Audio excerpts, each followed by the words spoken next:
Shalom ladies, hampir setiap kita mungkin saja pernah mengatakan shalom ketika kita berjumpa dengan orang lain atau ketika kita memulai percakapan dengan orang lain. Tetapi apakah kita mengerti makna dari shalom? Apa artinya shalom?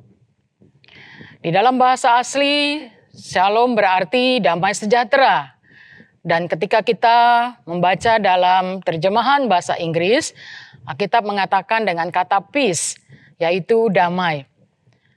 Para wanita yang dikasihi Tuhan, di dalam kehidupan kita merindukan damai sejahtera. Tetapi keadaan seringkali menghilangkan damai sejahtera yang kita harapkan itu. Ketika kita menemukan makanan, pakaian yang berkecukupan, bahkan harta yang berkelimpahan mungkin, apakah itu bisa memberikan damai sejahtera bagi kita? Sesungguhnya persoalan manusia tidak hanya berhenti dalam kecukupan makanan, pakaian, dan harta saja. Tetapi jauh melebihi itu. Ketika kita sudah meninggalkan dunia ini, kita berhadapan dengan Tuhan dan kita harus mempertanggungjawabkan. Apa sesungguhnya persoalan hidup manusia? Yaitu dosa. Ibu-ibu, seringkali orang-orang yang berkecukupan bahkan berkelimpahan juga tidak memiliki damai sejahtera dalam hatinya. Karena apa? Ketika dia menemukan satu titik di dalam kehidupannya, titik akhir di dalam kehidupannya yang berhubungan dengan dosa, maka pasti dia akan mengalami kegelisahan. Sebab apa? Tidak ada seorang pun yang dapat menyelesaikan dosanya sendiri. Atau ketika dia meminta bantuan kepada orang lain sekalipun, kita semua manusia adalah sama-sama orang berdosa. Sebab itu, ibu-ibu, kita merasakan kehilangan damai sejahtera ketika kita tidak mampu menyelesaikan dosa kita sendiri. Apalagi ketika detik-detik terakhir di dalam hidup kita. Mungkin karena sakit penyakit dan lain sebagainya. Ibu-ibu, bagaimana kita bisa merasakan damai sejahtera? Yang pertama, tentu saja kita harus percaya dan menerima Tuhan Yesus Kristus sebagai juru selamat kita. Karena apa, ibu-ibu? Persoalan dosa sekali lagi hanya bisa diselesaikan oleh Tuhan Yesus saja yang mampu mengampuni, mengatasi segala dosa-dosa kita dengan kematiannya di atas kayu salib. Tidak ada cara yang lain. Meskipun kita setiap kali berbuat baik, tetapi dosa itu tidak mungkin ditutupi dengan perbuatan-perbuatan baik kita. Tidak mungkin, ibu-ibu sekalian. Bahkan ketika kita menimbang-nimbang antara dosa kita, kejahatan kita, kesalahan kita, pelanggaran kita di hadapan Tuhan dengan segala kebaikan yang kita lakukan, itu pun tidak cukup untuk kita memiliki damai sejahtera karena kita merasa, oh kebaikan saya sudah menutupi dosa-dosa saya. Tidak mungkin. Maka ketika kita ingin merasakan damai sejahtera, kita harus percaya dan menerima Tuhan Yesus sebagai juru selamat kita, sebagai Tuhan kita. Karena apa? Tuhanlah satu-satunya yang bisa memperdamaikan kita dengan Allah Bapa. Dosa tidak berkenan, tidak ada di dalam kerajaan surga. Ketika kita hendak berhadapan dengan Allah, maka Tuhan Yesuslah yang bisa memperdamaikan kita kembali dengan Allah. Dosa ditebus oleh darah Kristus yang kudus itu. Ibu-ibu, kita bisa membaca di dalam Alkitab kita. Injil Yohanes pasal ke-14 ayat 27, saya akan bacakan demikian. Damai sejahtera kutinggalkan bagimu. Damai sejahteraku kuberikan kepadamu. Dan apa yang kuberikan tidak seperti yang diberikan oleh dunia kepadamu. Janganlah gelisah dan gentar hatimu. Ibu-ibu, kenapa damai sejahtera kita dapatkan di dalam Tuhan Yesus? Karena apa? Damai sejahtera yang diberikan dunia tidak sama. Tidak sama. Alkitab sekali lagi saya bacakan, damai sejahtera kuberikan kepadamu. Dan apa yang kuberikan tidak seperti yang diberikan oleh dunia kepadamu. Apakah saat ini kita merasakan nyaman dengan makanan, pakaian, harta yang berkecukupan atau berkelimpahan? Ibu-ibu, semua yang kita miliki tidak mampu menyelesaikan dosa kita. Dan itu akan membuat kita terus-menerus tidak merasakan damai sejahtera. Damai sejahtera ketika dosa kita diampuni. Siapa yang sanggup mengampuni dosa kita? Hanya Tuhan Yesus. Itu sebabnya ibu-ibu sekalian, Tuhan Yesus jelas sekali mengatakan, damai sejahtera kutinggalkan bagimu. Damai sejahtera kuberikan kepadamu. Itulah damai sejahtera yang sesungguhnya yang kita perlukan. Maka ibu-ibu sekalian, ketika kita sudah merasakan damai sejahtera di dalam Tuhan Yesus, kita bisa merasakan ketenangan. Tuhan Yesus mengatakan, janganlah gelisah dan gentar hatimu. Termasuk persoalan dosa. Karena Tuhan Yesus sanggup menyelesaikannya bagi kita. Mengubah rasa gelisah kita karena dosa menjadi damai sejahtera di dalam Tuhan Yesus. Yang kedua, ibu-ibu, bagaimana kita bisa merasakan damai sejahtera sejati itu? Hidup dalam damai sejahtera Allah. Maksudnya ibu-ibu sekalian, mari hiduplah dengan hati yang merasakan damai sejahtera dari Allah. Tadi kita sudah belajar bahwa apa yang ada di dunia ini adalah fana, adalah sementara. Mungkin saja bisa memberikan damai sejahtera bagi kita. Tetapi itu adalah damai sejahtera yang fana, yang sementara. Ketika kita sudah meninggalkan dunia ini, selesai sudah. Ibu-ibu sekalian, hiduplah dalam damai sejahtera. Kita merasakan hati yang dipenuhi sejahtera Allah yang sejati itu.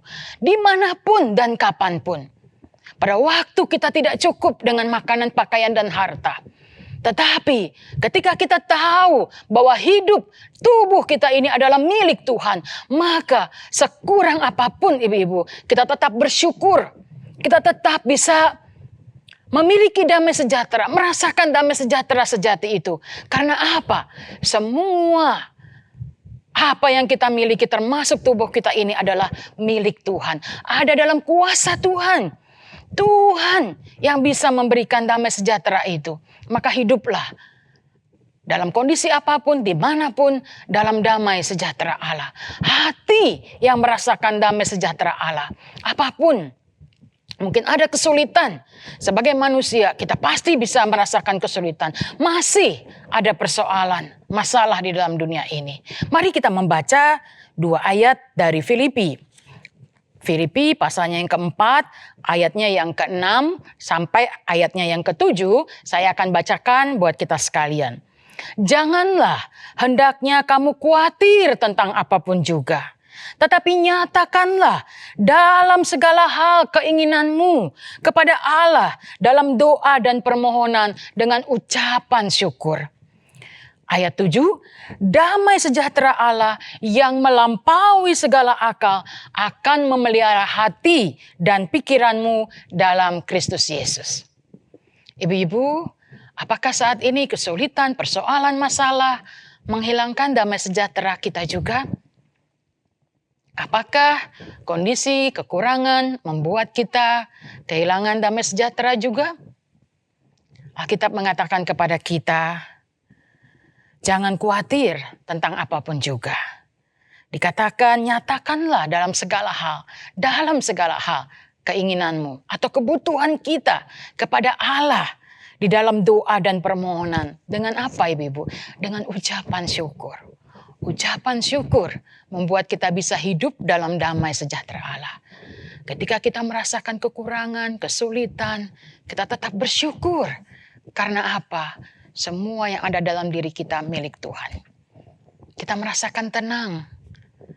Ibu-ibu yang dikasihi Tuhan, ketika kita sudah merasakan damai sejahtera dari Tuhan, damai sejahtera yang sejati itu merupakan satu alasan untuk kita bersyukur kepada Tuhan. Dan damai sejahtera itu pasti ada di dalam kehidupan kita, di dalam hati kita. Tidak peduli apapun kondisi kita, dimanapun kita berada, sesulit apapun, sesenang apapun, semua ada dalam kuasa Tuhan. Hidup kita diatur oleh Tuhan. Jadi ibu-ibu, tidak mungkin kita kehilangan damai sejahtera kalau kita bisa merasakan, hati kita bisa merasakan damai sejahtera dari Allah. Ibu-ibu sekalian, shalom. Biarlah itu selalu ada dalam ucapan kita. Kita bukan hanya mengucapkan shalom, tetapi shalom itu ada di dalam hati kita. Kita betul-betul merasakan damai sejahtera. Sehingga ketika kita berkata kepada orang lain shalom, itu memang sungguh-sungguh kita rasakan damai sejahtera yang sejati dari Allah. Karena dosa kita sudah ditebus oleh Tuhan Yesus. Karena hidup kita sudah dimiliki oleh Tuhan Yesus. Biarlah ketika kita mengucapkan shalom kepada orang lain pun merasakan damai sejahtera yang kita perbuat, yang kita katakan. Mari kita berdoa ibu-ibu. Bapa di dalam surga, kami bersyukur memiliki Tuhan. Engkau yang telah menyelamatkan kami dari maut, dari dosa yang membelenggu kami, yang menggelisahkan hati kami seumur hidup. Tetapi ketika kami menerima Engkau, percaya kepada Engkau sebagai Tuhan dan Juru Selamat kami secara pribadi, dengan iman kami percaya Engkau menyelamatkan kami. Dan ketika kelak kami berjumpa dengan Tuhan, kami siap. Karena damai sejahtera itu sudah Tuhan pulihkan antara kami dengan Allah Bapa di surga. Kami bersyukur Tuhan, biarlah hati kami boleh terus merasakan damai sejahtera dari Allah. Damai sejahtera yang sejati dalam kondisi apapun dan dalam keadaan apapun, dimanapun, kami tetap bisa merasakan damai sejahtera. Karena kami percaya hidup kami berada dalam kuasa Tuhan. Apapun yang terjadi, kami bisa bersyukur dan merasakan damai sejahtera. Terima kasih Tuhan. Di dalam nama Tuhan Yesus, kami bersyukur dan berdoa. Amin.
Shalom ladies, apa kabar? Mudah-mudahan ibu-ibu semua dalam keadaan yang baik dan sehat. Hari ini saya akan membuat resep masakan chasiu. Mari kita belajar bersama-sama. Ini saus-saus yang diperlukan ya ibu-ibu. Gula pasir, garam, lada, bumbu ngohyong, kecap asin, saus tiram, air putih, angkak dan pewarna makanan. Dan yang pastinya daging kapsim ya ibu-ibu. Ini yang namanya kapsim peo atau kapsim kembang. Daging yang seperti ini baik sekali dibikin chasiu. Berlapis sedikit lemak yang jadikan chasiunya empuk. Jangan pakai daging pure, isi semuanya ya ibu-ibu. Nanti chasiunya keras. Mari ibu-ibu, kita siapkan bahan saus untuk marinasi yang terdiri dari gula pasir 100 gram, garam 3/4 sendok teh, lada setengah sendok teh, bumbu ngohyong 1 sendok teh, kecap asin 1,5 sendok makan, saus tiram 1 sendok makan,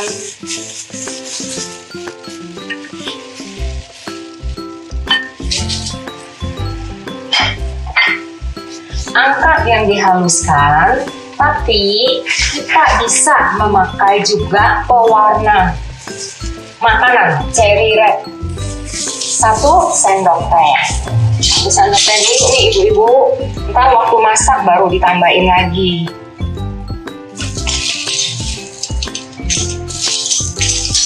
Nah, air 5 sendok makan.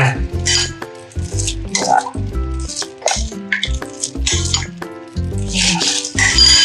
ini kita aduk semuanya sampai tercampur rata.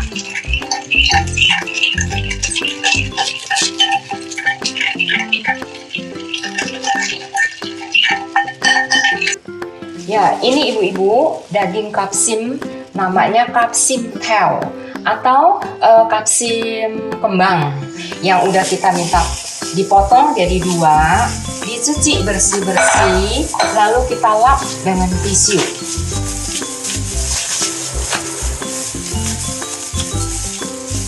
Sampai kering dan tidak ada airnya.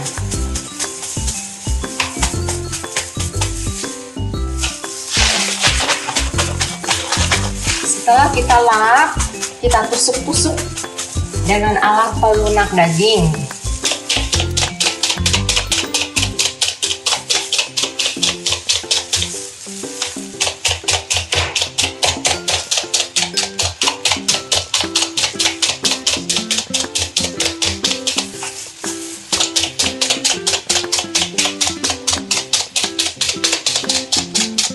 Itu tusuk-tusuk biar lama ya ibu-ibu, biar semuanya rata ketusuk, dan kita baliknya pun kita tusuk lagi sampai seluruhannya itu tertusuk-tusuk sampai dagingnya itu agak melebar ibu-ibu. Nah, setelah ini kita marinasi dengan bumbu yang tadi kita sudah siapkan.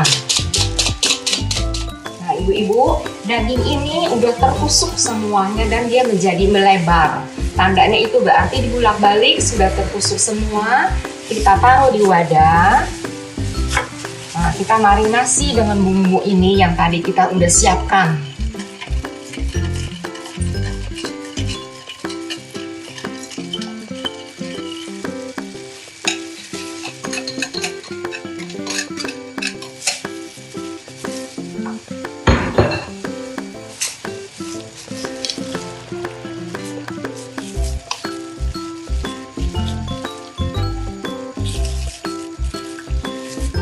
Di sini kita kasih warnanya jangan terlalu merah.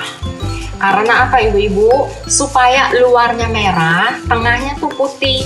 Tapi meskipun putih, itu ada rasa. Karena kita marinasinya itu 1 malam ditaruh di chill room. Nah, setelah ini kita taruh di chill room untuk 1 malam, kita kasih kertas rak. Nah, ibu-ibu, ini daging yang sudah dimarinasi. Sekarang kita tambahkan pewarna sedikit. Lalu kita aduk-aduk. Tunggu sampai suhu udara. Suhu udara baru kita boleh masak. Ibu-ibu, ini kita mulai memasak dan sudah mendidih. Setelah mendidih, kita tekan-tekan keseluruhan dagingnya ini. Setelah tekan-tekan semuanya, baru boleh dibalik ya ibu-ibu.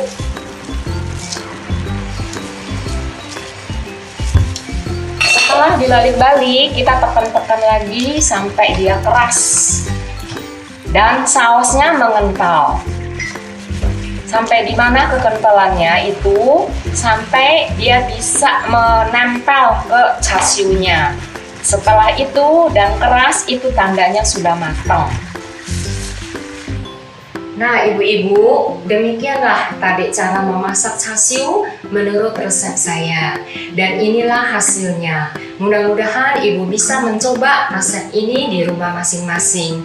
Sampai di sini dulu perjumpaan kita ibu-ibu. Tuhan Yesus memberkati.